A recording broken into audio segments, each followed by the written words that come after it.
Have you ever felt like getting healthy is just another thing on a super long to-do list? Like, it's just one more chore.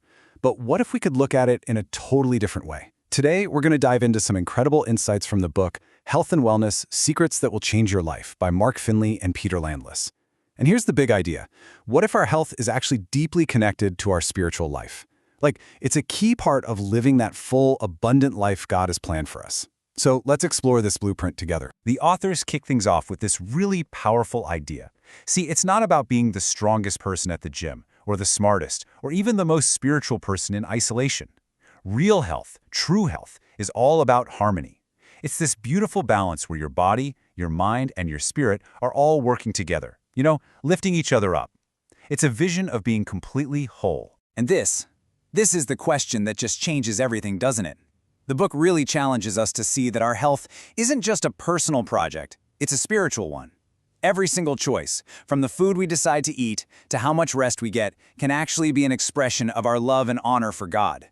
It completely shifts why we do it, moving from, say, fear or vanity, to just simple, loving discipleship. So our first section digs right into that idea, health as worship.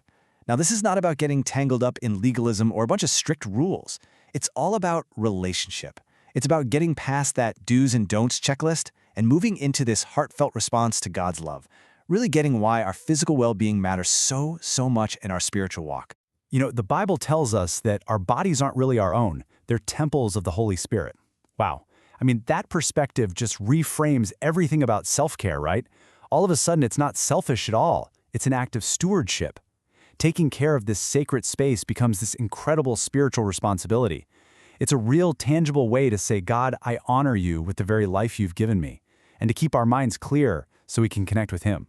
Okay, so that moves us from the why, the worship part, to the how.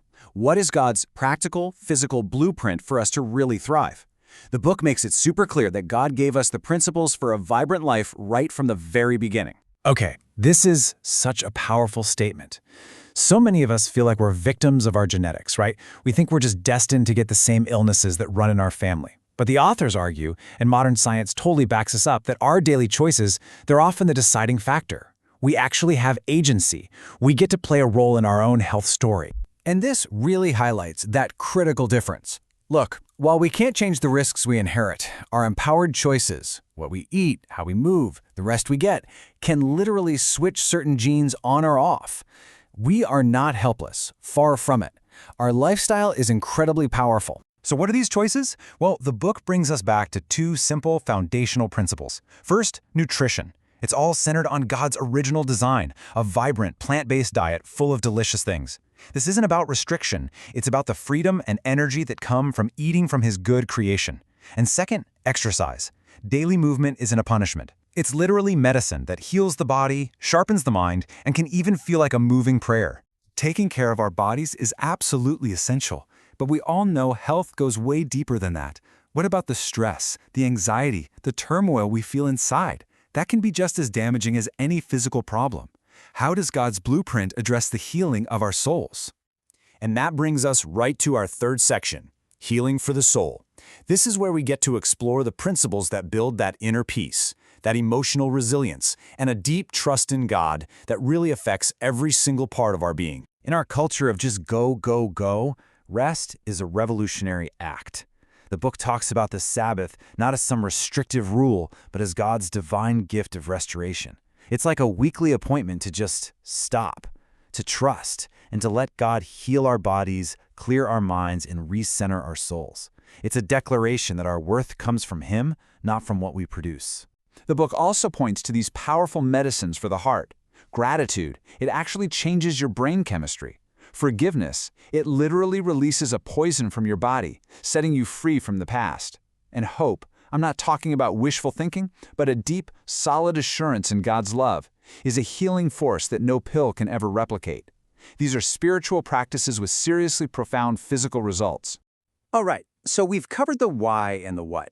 Now let's make it real. This last section is all about empowering you to take these principles and start your own journey toward that abundant life, starting right now, today. So, the book sums up all these principles in this simple, really easy to remember framework, New Start. Each letter stands for a foundational law of health. It's a complete blueprint, and you can't just focus on one or two. True wellness happens when all 8 of these God-given gifts are integrated and working together in harmony. Now, if you're looking at that list and feeling a little overwhelmed, this next point is absolutely for you. This journey is not about gritting your teeth and just trying harder. It's about making a choice and then leaning on God's strength to see it through. It's a partnership. We make the decision, He provides the power. And that is a message of grace, not guilt. So where do you start? Not with some massive life overhaul tomorrow. The book makes it so clear. Small, consistent steps are what lead to massive transformation. I mean, just look at this list. Could you do one of these things today? Drink one more glass of water. Take a quick 10-minute walk. For sure you can. Every healthy choice is a seed you plant for a more abundant life. So I'll leave you with this question to think about. What is the one small, simple step you can take today to move toward that harmony of body, mind, and spirit? Because that abundant life God has for you, it isn't something you have to wait for. It begins with your very next choice.